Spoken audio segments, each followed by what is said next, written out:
สบายดีสำหรับข่าวสำคัญและน่าสนใจในมื้อนี้วันที่19มีนา2026มีหลายเหตุการณ์ที่เกิดขึ้นทั้งในประเทศลาวและสากลดังนี้ข่าวภายในประเทศลาว 1. การเยี่ยมยามของกษัตริย์ไทย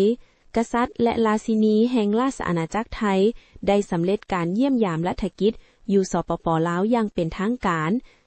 16-18 มีนาซึ่งเป็นการมาเยี่ยมยามครั้งทำอิฐในรอบ32 ปีเพื่อหัดแน่นสายพัวพัน2ฝ่าย 2. มาตรการแก้ไขวิกฤตการน้ำมันรัฐบาลลาวได้เพิ่มทวีมาตรการควบคุมราคาน้ำมันโดยการลดภาษีสมไส้ Excise Tax สำหรับน้ำมันแอดซังลงเหลือ 15% และก๊าซสวนเหลือ 0% เพื่อลดพรผลกระทบจากราคาพลังงานโลกที่สูงขึ้น 3. หลวงพระบางติดอันดับโลกเมืองมรดกโลกหลวงพระบางได้รับการจัดอันดับให้เป็น1 ใน 10 เมืองที่สวยงามที่สุดในอาซีประจำปี 2026 โดยวารสาร Condé Nast Traveler 4. การศึกษากระทรวงศึกษาธิการและกีฬาร่วมกับเชี่ยวชาญจากออสเตรเลียกำลังพัฒนาเครื่องมือช่วยเหลือพิเศษสำหรับนักเรียนที่มีความบกพร่องด้านการเรียนรู้ซึ่งจะเริ่มทดลองใน 18 โรงเรียนภายในปีนี้ข่าวสากลที่น่าติดตาม 1. วิกฤตการณ์ตะวันออกกลางสถานการณ์เข่งตึงขึ้นเมื่อมีรายงานการโจมตีตอบโต้กันระหว่างอิหร่านและอิสราเอลซึ่งส่งผลกระทบต่อโรงงานแก๊สในกาตาร์และคูเวตเฮ็ดให้ราคาน้ำมันเบรนท์ดีดตัวสูงขึ้นกลาย$110ต่อบาร์เรล 2. ปรากฏการณ์ทางธรรมชาติในคืนนี้19มีนา2026จะเกิดมีจันทคราตเต็มดวง Total Lunar Eclipse ที่ยาวนานถึง82นาทีซึ่งจะเฮ็ดให้ดวงจันทร์เปลี่ยนเป็นสีแดงอิฐ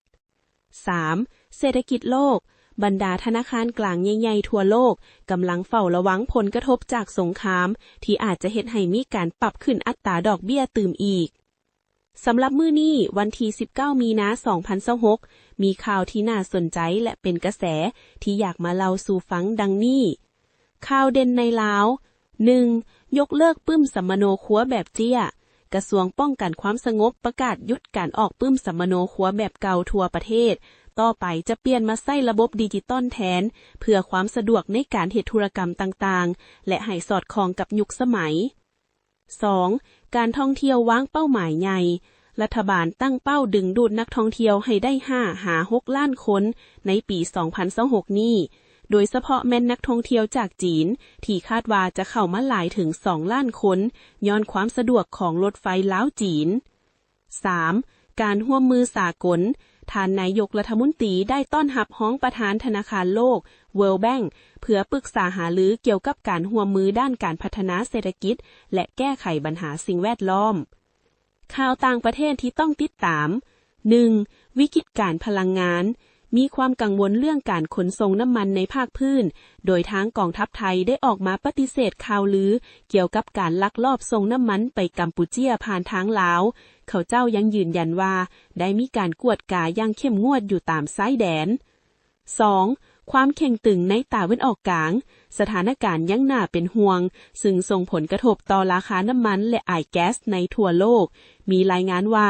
ราคาเสื้อไฟโลกพุ่งสูงขึ้นหลังจากมีการโจมตีตอบโต้กันในเขตอ่าวเปอร์เซีย